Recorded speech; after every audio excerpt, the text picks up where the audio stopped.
I've always believed in hard work and loyalty. My name is Sergio, and I work at a company where precision and trust are paramount.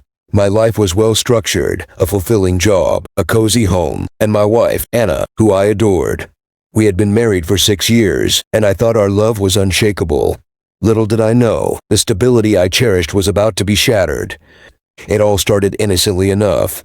Anna began coming home later than usual, citing work as the reason.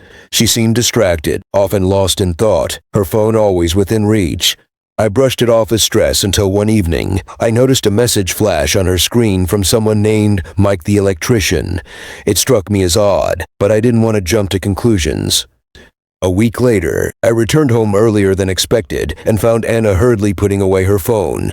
She smiled at me, but it didn't reach her eyes. That night, as she slept, I couldn't shake off the feeling that something was wrong. I decided to check her phone. The messages between her and Mike were casual but frequent. Nothing explicitly incriminating, yet enough to raise my suspicions. The following day, I made an excuse to leave work early and followed Anna. She went to a cafe and met Mike. They sat close, whispering and laughing, the intimacy between them undeniable. My heart pounded as I watched them leave together, heading towards a nearby hotel. I felt a sickening lurch in my stomach, but forced myself to stay composed. They checked into a room, and I waited outside, my mind racing. After an hour, they emerged, looking disheveled and guilty. I confronted them in the hallway, my voice shaking with anger. "Anna, what the hell is going on?" Anna's eyes widened in shock. "Sergio, it's not what it looks like." "Save it," I snapped, turning to Mike. "Who do you think you are?" Mike, a burly electrician with a smug grin, stepped forward. "Back off, man. This is between me and Anna." Fury surged through me, and before I knew it, I had swung at him. The fight was brutal, filled with raw emotion and betrayal. We grappled, exchanged punches, and ended up on the floor, bloodied and exhausted. Anna screamed, trying to pull us apart. Finally, I stood up, breathing heavily, and looked at Anna. "How could you do this to us?" Tears streamed down her face. "I never meant for this to happen. It just did." Feeling a mix of rage and heartbreak, I walked away, leaving them both behind. The drive home was a blur, my mind replaying the scene over and over. I knew I couldn't just let this go. I needed answers. At home, Anna tried to explain. She spoke of feeling neglected, of a spark she found with Mike that she thought was lost between us. Her words cut deep, but I listened, trying to understand how we had reached this point. In the days that followed, we talked endlessly. It was painful but necessary.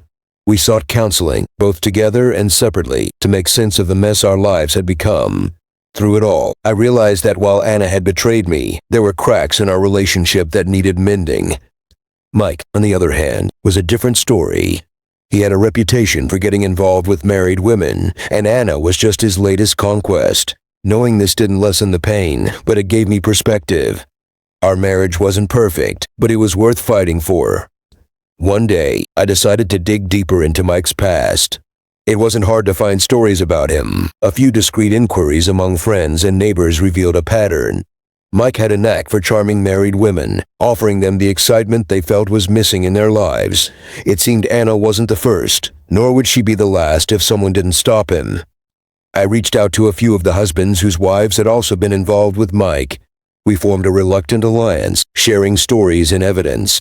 One of the men, Tom, was particularly devastated. His wife, Laura, had left him for Mike, and he was struggling to keep custody of their children. Tom and I decided to confront Mike together. We tracked him to another hotel, where we found him with yet another married woman.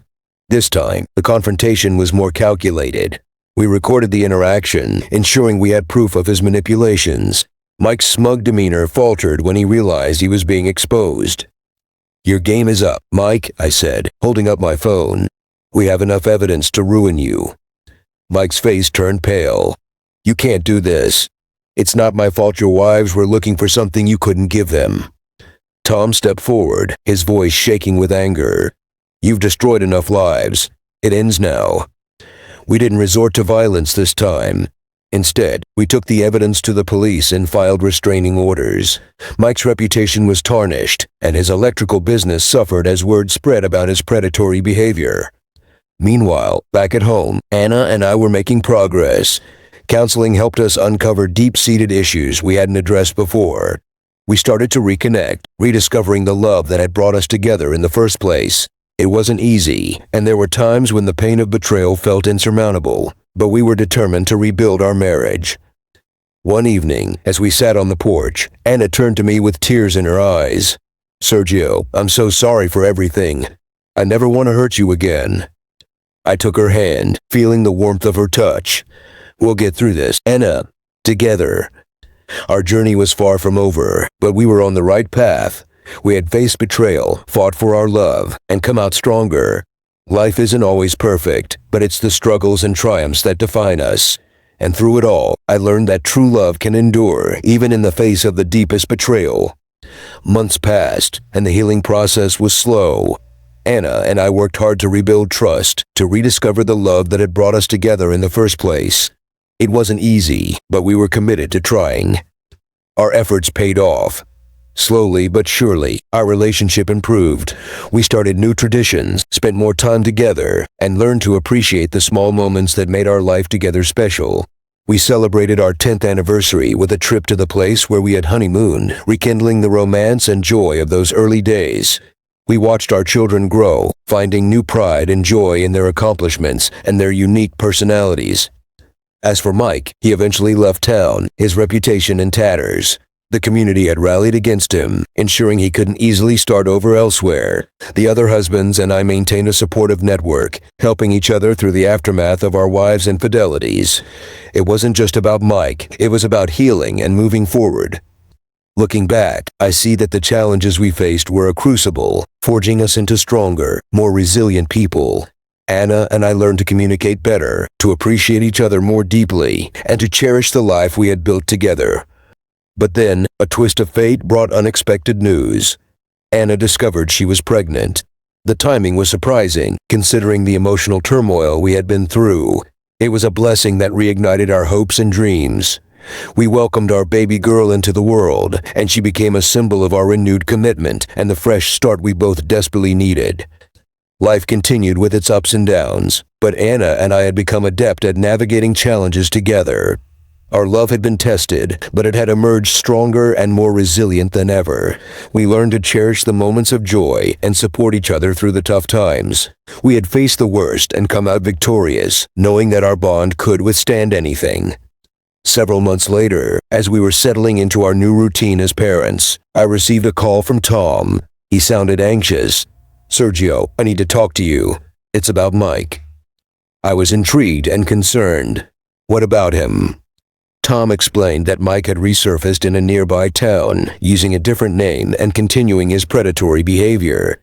He had managed to charm yet another married woman, causing havoc in her family. It seemed Mike hadn't learned his lesson, and his actions were once again tearing apart lives. Tom and I decided to take action. We gathered our evidence and contacted the authorities in the new town. With the help of the local police, we managed to expose Mike's true identity and his manipulative tactics. This time, the consequences were more severe. Mike faced legal action for fraud and harassment, and his new life unraveled before his eyes. Back at home, Anna and I continued to strengthen our relationship. We had faced numerous challenges, but each one had brought us closer together. Our love was no longer based on naive ideals, but on a deep understanding and mutual respect. We had learned to communicate openly, to forgive, and to grow together. One evening, as we sat on the porch, watching our children play, Anna turned to me with a smile.